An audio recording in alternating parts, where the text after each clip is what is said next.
后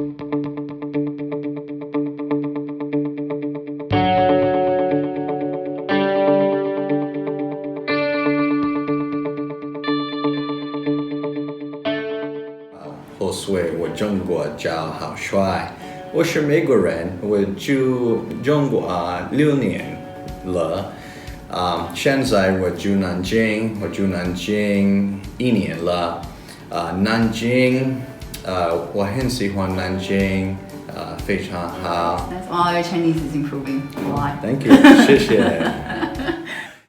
My name is Dr. Jose Rodriguez, and I work here at Times College in Nanjing.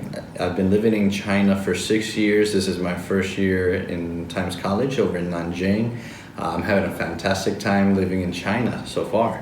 Okay, tell us a little bit the first reason, most important reason why you came to China, and how you did your transition all the way from Beijing to Nanjing. Okay, great. So when I first came to China, it was more of I just wanted to travel, see a different culture. I was constantly watching some of the Chinese kung fu movies, Shaolin, Jet Li, Jackie Chan. Was constantly seeing a lot of bald-headed Chinese guys with a long tail in their back. So when I came, I was expecting to see a lot of that, but the reality was China wasn't like that. What media portrayed wasn't completely true either. So I came to get an experience to teach at university, to eat Chinese food, although it was very different from what I thought it was going to be. As soon as I landed in Beijing, I kind of had a terrible experience. It scared me and it made me want to go back to America. I was dropped off in front of the apartment where I would be living, and nobody spoke English. I didn't know where I was going. I didn't know who to talk to. But after some time, I was approached by somebody who worked there, and they began to show me around, and I began to learn the in and outs of China. Spent a year there and worked at international school for a couple of years. And finally, it was time for me to make a change. I wanted to go further south where it would be a little bit warmer and explore more of China. So I came to this city called Nanjing to see what everything I was hearing was all about. So, what's the difference living in Beijing and Nanjing? What's the major differences that you that I experienced right now, so far? Well, I see Nanjing. Nanjing is not a city most people know about. They're always talking about other cities, Shanghai, Beijing, Hong Kong. But many people don't speak about Nanjing. So I didn't know too much about it, but as I got here, I can compare Nanjing. It's somewhat like Beijing, somewhat like Shanghai, a little bit like Hangzhou. Hangzhou has the beautiful lake and a little bit of a wall. Nanjing has a Xuanwu Lake that's similar to the West Lake in Hangzhou. But this city actually has a wall that extends throughout the city. You can walk on the wall, you could ride a bike. The way I compare it to Beijing in general is it has a lot of places, malls, and just it has a touch of Shanghai. And not many people know about this city. It just has so much to offer, so much history, so much to learn. There's mountains to climb. There's also like Dharma caves, like places you could explore, you can hike, all kinds of stuff. Okay, so compared to Beijing and Shanghai, like the major cities, when it comes to foreign expats, will you say that it's a friendly, welcome city here? I believe this is a very welcoming city. Every once in a while you hear something, but the reality is it's pretty welcoming. A lot of people in Nanjing are starting to get accustomed to seeing a lot of foreigners, so it's not a big deal anymore. I suppose you may go to another city and people might approach a foreigner to take pictures, or they might be amazed because it might be the first foreigner they may see. I mean, it still happens here. Some people see my son and they're just so amazed, and they say he has such big eyes. but I think it's very friendly. Especially in the expat community, there's a lot of foreigners here. You know, my wife opened up a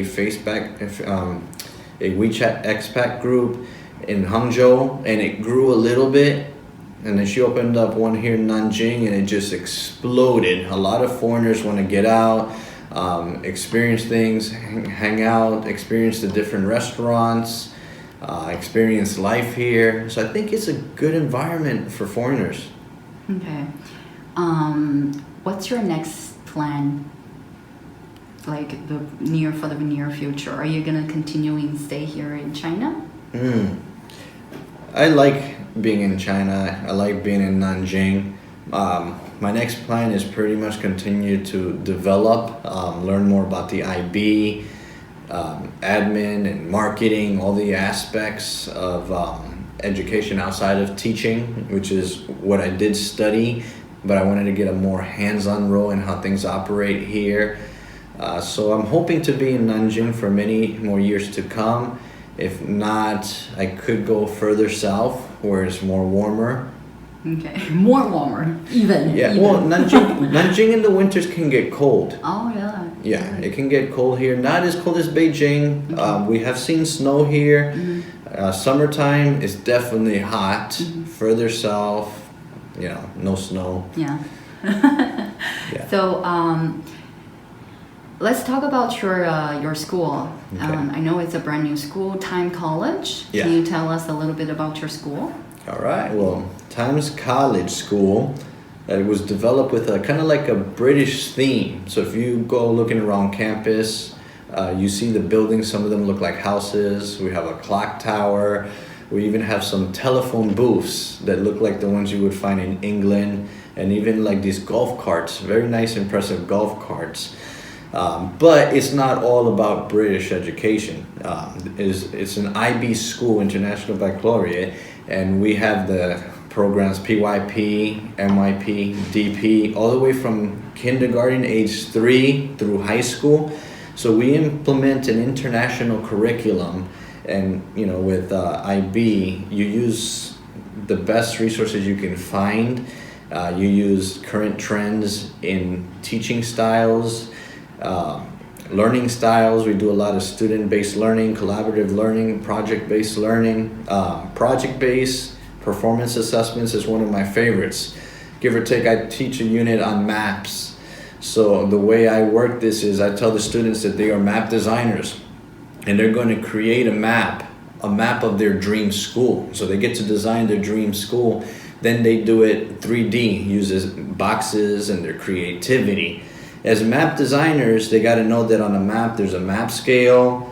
They got to know the cardinal directions, north, east, south, west. So we use different teaching styles and methods for them to learn the styles. And because they're Chinese, most of them, they're learning English. So they got to do this as well in English throughout the process. When they're finished with their 3D models of their dream school, they have to present. So I put together what we called a Times College Building Committee, and they presented their dream school to them, competing with the other groups in the class to give them a real life experience. So it's all about making their learning real and applicable. I grew up and my friends asking, how am I going to use this in real life? We didn't find education realistic. We didn't find it applicable. So one of the things that we do here in the IB is try to make learning applicable. Mm-hmm. Another unit might have been on responsibilities in the workplace. And with the responsibilities in the workplace, the students were given a job. A couple of them were doctors, police officers, firefighters, and teachers. And we went on a field trip to a fire station, police station, and hospital. And the students got to interview real-life professionals to learn about their responsibilities. And after that, they put together poster boards explaining the responsibilities, the demands, confrontations, and they presented it again to another group of people. Mm-hmm. So this is real-life experience that they're having to overtain, you know. So for ESL teachers in coming to China, there are certain requirements by law here in China. And first off, it's a bachelor's degree. usually in the area of education. There are other ways to get to China if you don't have a bachelor's degree in education. Maybe it's in another area. You will need to get a TESOL certification. Usually they look for 2 years of teaching experience. When preparing paperwork, it's best to prepare ahead of time, because now they're asking for more documentation. For example, your degree needs to be authenticated. Usually in the US, I'm not sure about in Canada, there's a strict process that you have to go through, and that's going to your local courthouse or courthouse, and getting a notarized form of your degree. Then it's sent to your state Secretary of State. They notarize it. Then it goes to the capital or a designated area, and it gets authenticated or notarized, and then finally it's sent to the Chinese consulate, which I assume in Canada and other countries it'll have to go to the Chinese consulate, where they're going to verify that the degree is real. They don't want people coming in with fake degrees to China, so they want it authenticated. Some places they're starting to ask for a translation of it as well. You'll need your criminal background check, and that would need to be authenticated as well. Other documents that you'll have to fill out, and that's something that you would work closely with the employer. Our school, for example, we do have some positions for ESL teachers, and then outside of that, it's mostly homeroom teachers that might teach in primary school. They might teach the 4 subjects: science, social studies, math, language arts, but in our school it would be intertwined into units of inquiry. The homeroom teachers work with the Chinese homeroom teachers, so there's a foreign homeroom teacher and a Chinese foreign homeroom teacher that work together. English class is taught by the foreign teacher, Chinese class is taught by the Chinese teacher, and then the sciences and the units of inquiry courses are together. It's a collaborative approach that has worked successfully in many countries around the world. Then, there's specialists, art, music, PE. In the MYP, DP programs, they also have specialist teachers like a head of math, head of language arts, and so forth. So it's important to work on getting your state or country teaching certifications. If you want to teach math, that you get your math certification. If you want to teach primary school, you get primary, elementary K through 6 certification, and so on. So these are the kind of things that we as a school look for, certification, experience, the degree, the ability to be flexible and learn. An IB school like ours, we're a candidacy IB school. We haven't gotten become an IB World School yet. We're going through the process, but we look for teachers that are lifelong learners. I think that's the most important. Lifelong learners looking to grow and learn about different areas. Well, ways to prepare yourself coming in to China is don't pay too much attention to the media, what you might see on Facebook. Most of it is not true. Maybe some stuff, there's some truth to it, but it's not true. My brother told me, don't come to China because they're going to chop your head off. I think he was very confused with other groups, Food, the food in America, Canada, the Chinese food in America, Canada, England is not the same food as China. It's very different. So many foreigners don't really like the Chinese food from here, but there are some that absolutely love it. So it depends on your taste or your taste buds. However, there are very good Chinese foods here, so I'm not saying that I don't like all the foods. Everyone has their own opinion as far as taste, so you might want to prepare for that. When I first got here, the options for food, even ordering stuff, wasn't as easy as it is today. Today we got Taobao. There's a lot more international based supermarkets where we can buy foods as foreigners that we might enjoy. When I first got here, and I don't see this as much today. I walked into a supermarket and I saw a chicken, a dead chicken for sale with the head, the beak, and the claws. And that kind of scared me because I had never seen that before. I got used to it, but just remember, those are not your only choices. There are plenty of other choices that you can pick from. Taobao is kind of like an Amazon. You could find almost anything there that you're looking for. Taxis, when I first got here, that was difficult. Having to wave a taxi down and then try to explain to him in Chinese when I didn't speak any Chinese where I want to go.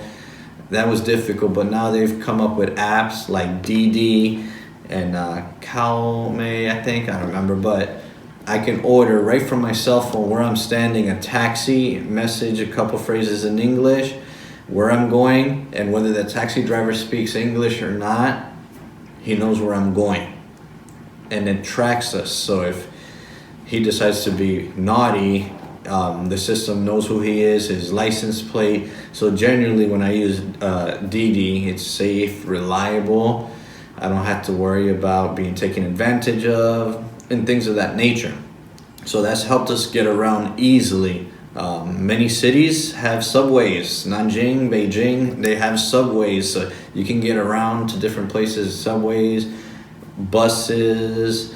I mean, just the lifestyle here, once you can get around not speaking the language, you learn the tricks of how to get around.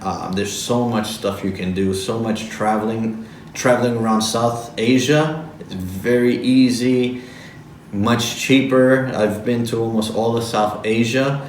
I traveled to the different countries and explored. I've explored different places here in China.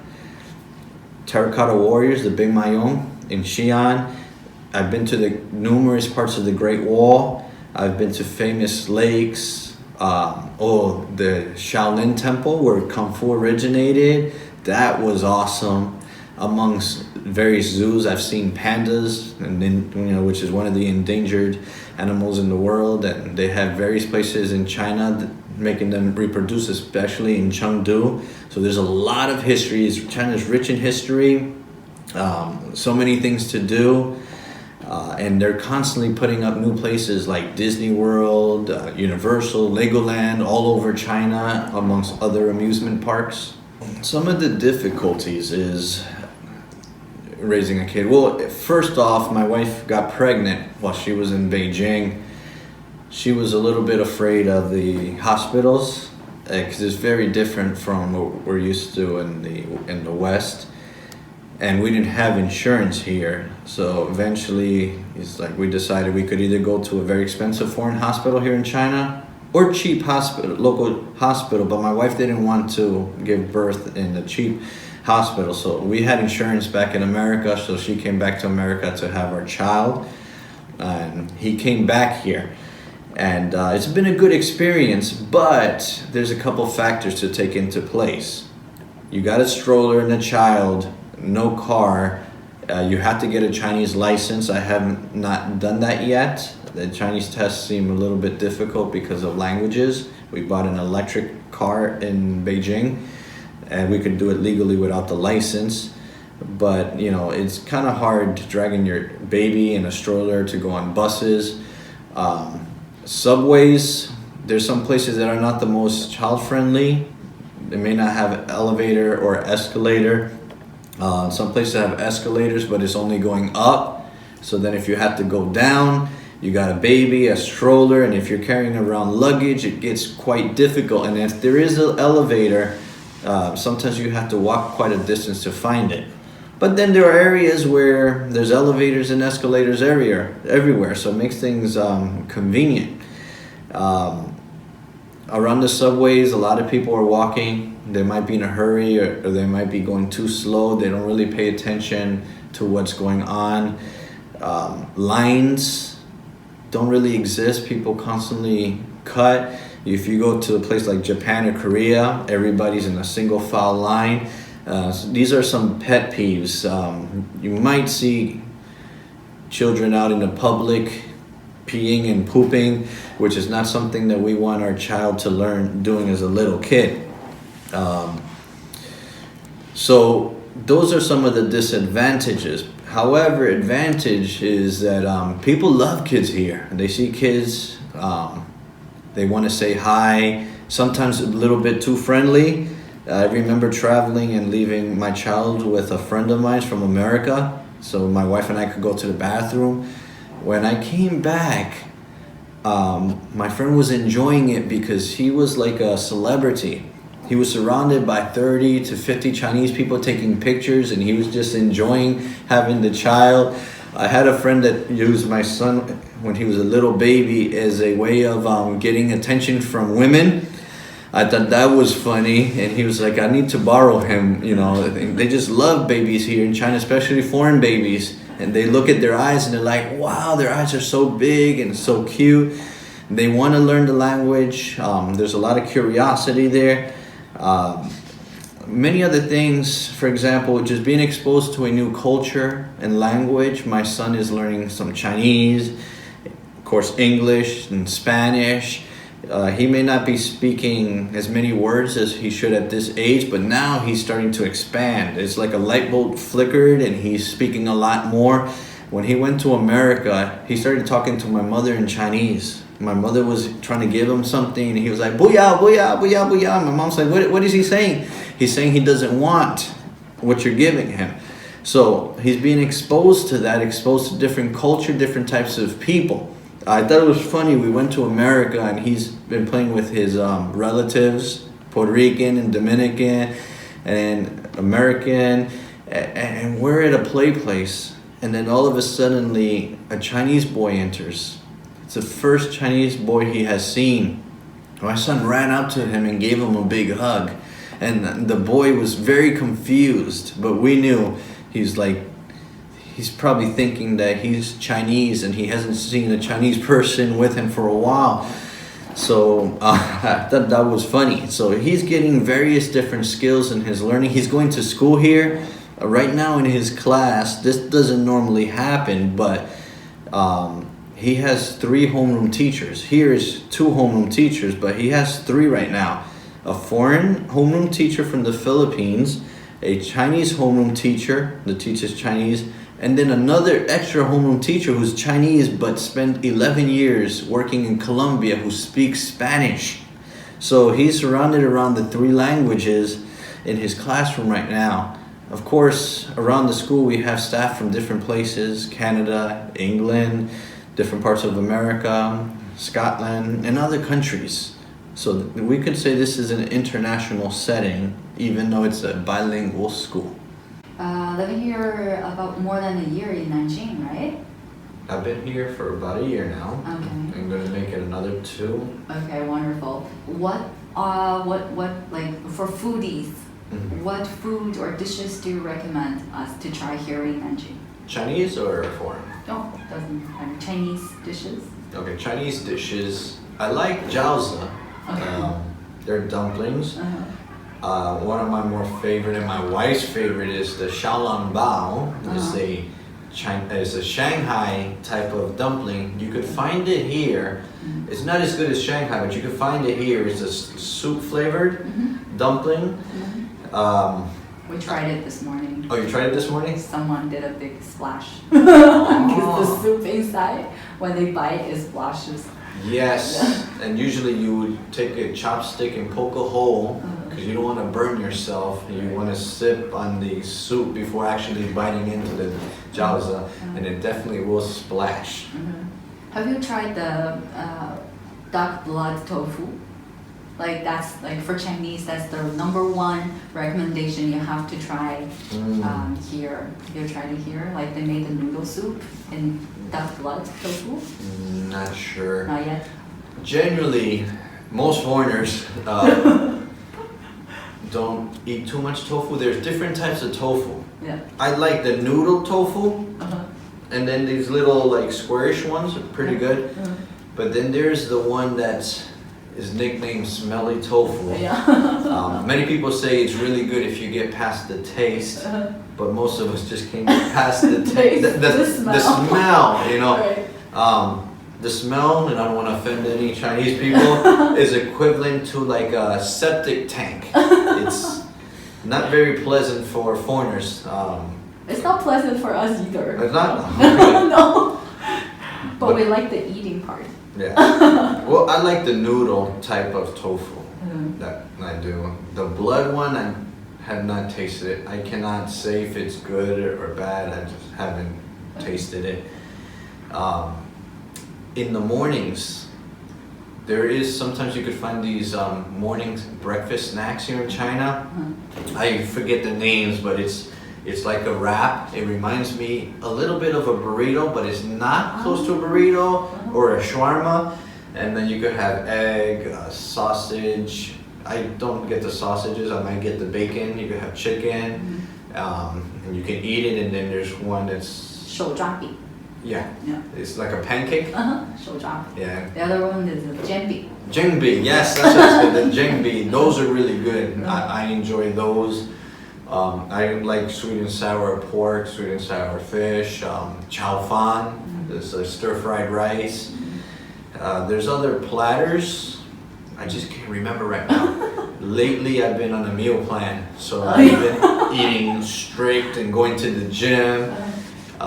You can, here in Nanjing, you can find Western places. There's a couple of Mexican restaurants. Most of them are owned by Chinese. I know one that a Chinese did a lot of research to learn about Mexican foods. Good friend of ours. We sometimes go eat at his restaurant. There's Turkish. You can find a Turkish restaurant, Indian restaurant, really good food. There's also some like an Irish pub. There's an American-based restaurant where you can find your American or even British-based foods. So there are choices. Yeah. People all know, or sometimes there's rumor that Chinese eat everything. They will have really a variety of eating choices. What is the boldest food that you ever tried here? So yeah, before I talk about the boldest food, I'll explain a little bit of the misconception. You go into Facebook and you find Dog Festival. And I think it might exist in one city in China, and people are eating dogs left and right, but the reality is not many Chinese people will eat cat, dogs, rats. Some people say it's considered a exclusive.